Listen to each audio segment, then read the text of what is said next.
United States media has utterly failed to educate the United States about 5 important aspects of climate change. These are communications failures. They are tragic communications failures for reasons that we will discuss in this video. I'm Don Brown, Scholar in Residence, Sustainability Ethics and Law, Widener University School of Law. In this video, we will discuss the following 5 serious, tragic failures of the United States media. The first is the failure to educate Americans about the strength of the scientific consensus about climate change. The second is the failure to communicate about the nature of the magnitude of reductions that are necessary to prevent serious warming. The third is the failure to educate about the role that the United States has been as a barrier and obstructionist in arriving at a global solution. The fourth is the ethical dimensions of climate change. And lastly, the failure to educate people about the disinformation campaign. We will now look at the serious failure of the U.S. media to educate Americans about the strength of the scientific consensus about climate change. This is an enormous failure. There is a strong scientific consensus about human-induced warming. It is not a consensus about everything, but it is a consensus that the planet is warming, that it is mostly human-caused. It is a consensus that unless urgent reductions are made from business as usual, very harsh things are likely to happen to the planet and especially to poor people around the world.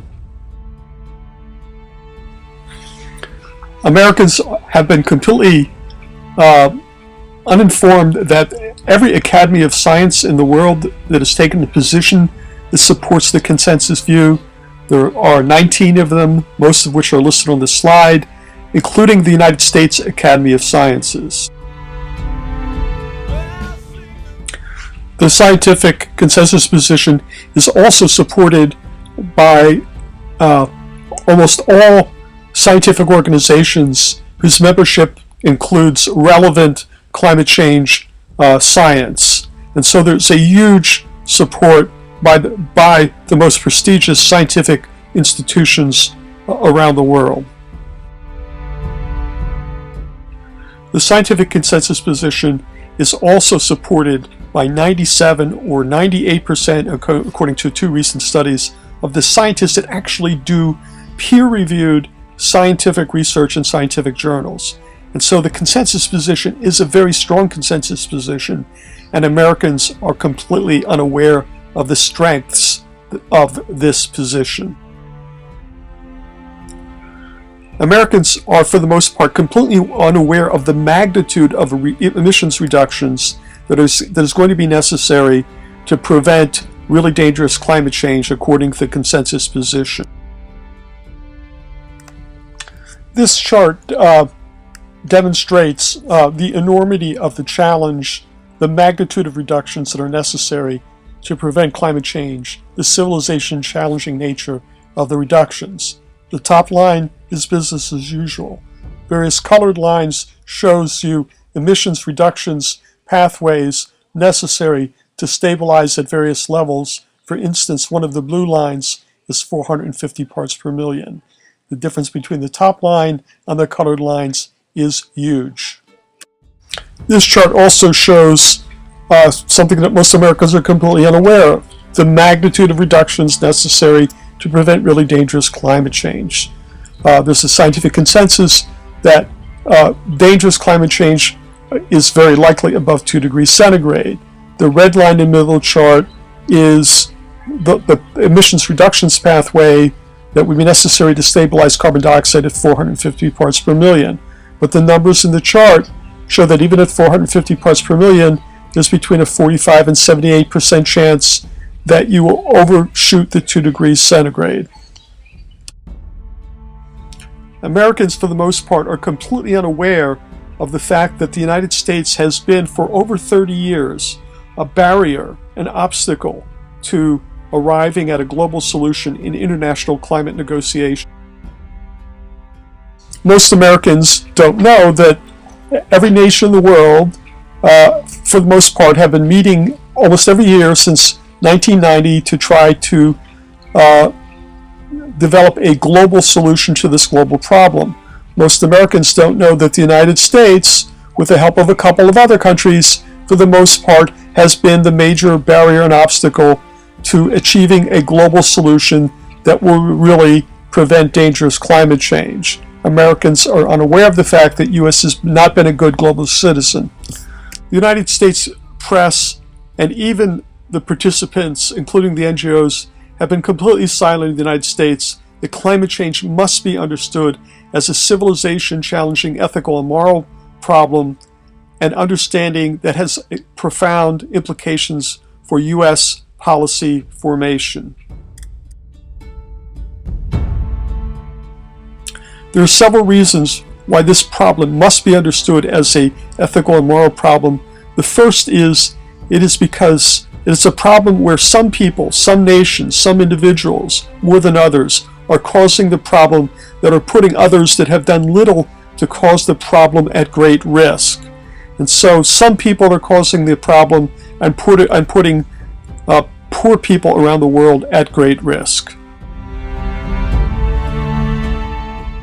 This chart demonstrates the top countries that are colored are the high-emitting countries, and the bottom part of the chart shows that the countries that are most at risk are some of the poorest countries in the world that have done almost nothing to cause the problem. It's therefore a moral problem.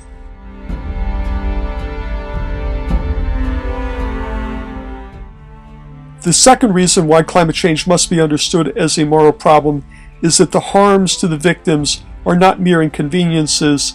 They are catastrophic impacts, in some cases, on human life and on ecological resources on which life depends.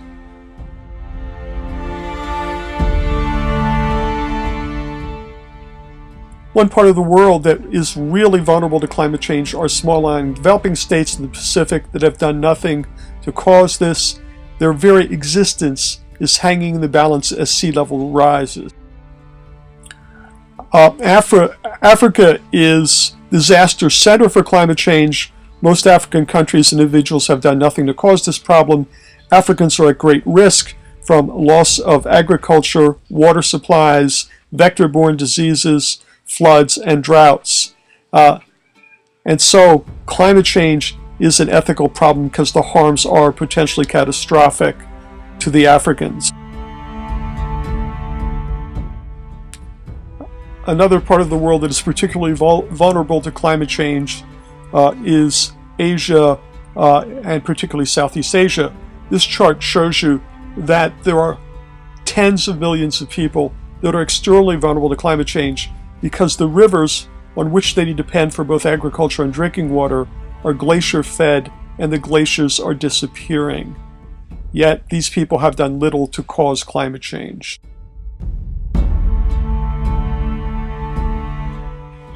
A third reason why climate change must be understood as a civilization-challenging ethical question is because the victims, such as the people in Africa, can't petition their governments to protect them. They must hope that high emitters see that they have duties, responsibilities, and obligations.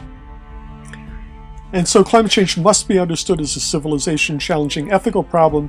In fact, there are many different ethical issues raised by climate change that Americans are unaware of. Some of them are listed in this chart. If once it's understood that this is an ethical problem, these issues would be transformed about how they're debated in the United States. For instance, if it was understood that climate change is an ethical issue, the way we talk about economics and science would be transformed. We would have to admit that we have duties and responsibilities in ways that are not appearing in the climate debate in the United States. If climate change was understood as an ethical problem, it would transform the way that we talk about scientific uncertainty. Once there's significant evidence that we may be harming people, ethics makes those responsible assume the burden of proof that they are not harming others. And finally, there has been a utter failure of the U.S. press to educate people about what is called the Disinformation campaign, a very well-organized campaign to give the impression that there's no scientific consensus about climate change. There are now dozens of peer-reviewed sociological papers and literature explaining how what is called the Disinformation campaign has worked in the United States, who has funded it, how it's operated, and how it's been communicated. These are more of the sociological literature which explains how this disinformation campaign has been operating particularly intensely since the middle 1980s and the 1990s. This is a chart from one of the sociological papers that shows how the disinformation campaign has been funded with boxes across the top. It's been funded largely by fossil fuel companies, American corporations, and right-wing philanthropic organizations, who in turn have funded think tanks, front groups, and something called astroturf groups to give false impressions about the science of climate change, yet most Americans know nothing about how this in fact has worked.